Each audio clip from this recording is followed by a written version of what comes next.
At UFC 322, Islam Makhachev added his name to the UFC's exclusive two-division Champions Club.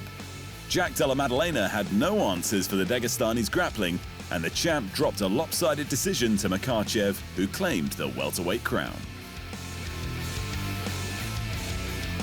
Feel so happy.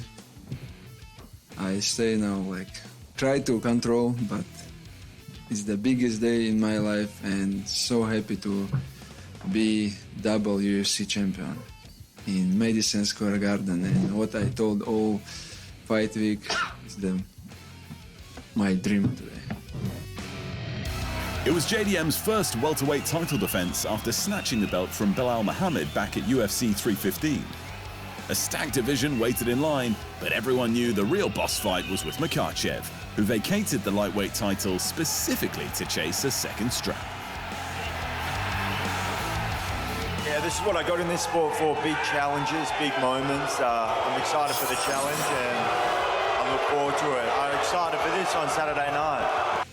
This is my dream, and I'm very close to my dream. All my professional career, when I was lightweight champion, my dream to become double champion, and 2 more days. Makhachev, 33, left the lightweight division with records for most title fight wins and defenses at 5 and 4 apiece. While pound-for-pound royalty was always on the line for both men, the storyline was simple. Makhachev wanted to do what his mentor Khabib Nurmagomedov never did, earn a title in a second division. I feel I'm still champion, man. I don't lose my belt to anyone, and I just coming to get second one. Yeah, obviously Islam's a legend.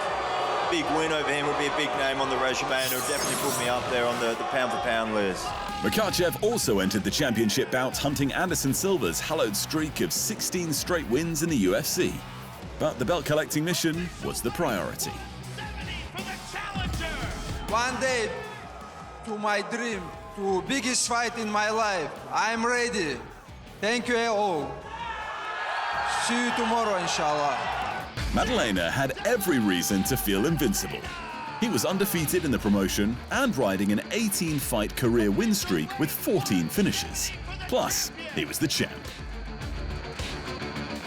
Joe, I'm on top of the world. Tomorrow night, I'm retaining my belt. Australia, it's coming home. But it wasn't his night. Makhachev hit a clean single leg early, and the Dagestani pressure snowballed from there. The brief striking exchanges threatened to energize the crowd, but Makhachev smothered those too. He was there to win and set more records. I don't know which record we have to beat now.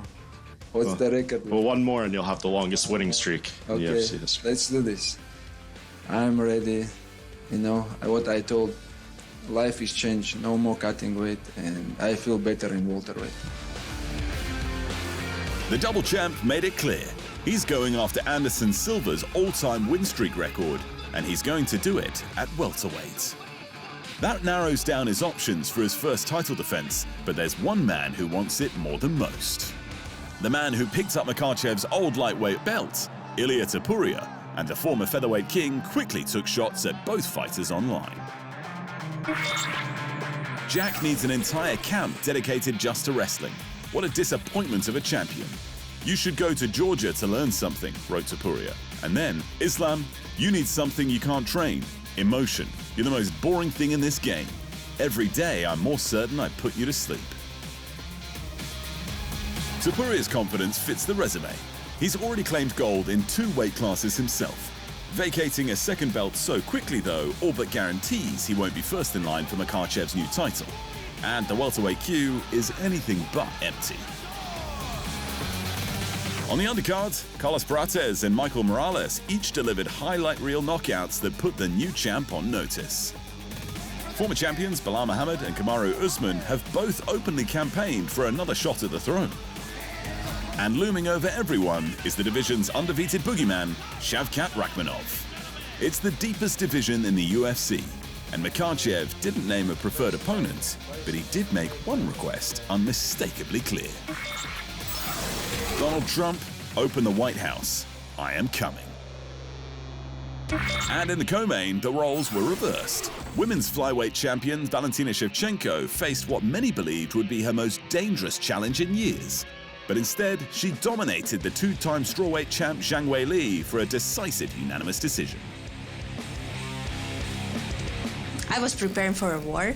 I even took all my anti-inflammatory pills with me because I didn't know how I'm gonna walk out from the octagon. But I feel that as a training camp and all trainings, what I did and in preparation for this fight, it was so hard that it's helped me to have less hard fight. This wasn't just another title defense. It was a historic super fight, rarely seen or even possible. This was the reigning strawweight champion moving up to challenge the flyweight queen in a battle between the consensus two best female fighters on the planet. Yeah, when you talk about a true super fight, you have two champions in two different weight classes, number one versus number two, pound for pound. It doesn't get any better than that. Zhang entered with confidence. She was the biggest star. She'd fought on cards above Valentina before, and she began her second reign right there at Madison Square Garden, something she saw as a good omen. Hello, New Year. How you doing? I think Madison Square Garden is my lucky place. So I think this time I'm the new. But Shevchenko, the two-time flyweight champion with 10 championship wins, was chasing another record, tying Amanda Nunes for the most women's championship victories in UFC history. I want the best of Weili in this fight because this is the champion's mentality to fight with the best. And I think we're gonna give everything to this fight, and I know for sure that I will all my heart inside of the octagon to have and steal. Zhang had vacated her title specifically for this showdown, a chance to become only the second woman ever behind the undisputed women's GOAT Nunes to hold UFC belts in two divisions. But Shevchenko was the naturally bigger athlete who had already pushed Amanda Nunes to the brink twice. Some say she even beat Nunes on at least one of those occasions. 24.5 for the champion. I'm so happy to be here. I think this fight is a fate fight. So, hello, New Year. How you doing? I'm so happy to be here this Saturday and new. Very ready for the fight, very strong, very fast, very confident. Hello, New York. Once the cage door was shut, it was all Shevchenko.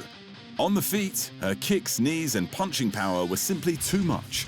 On the mat, it was her methodical ground game that got her the win, and the boos.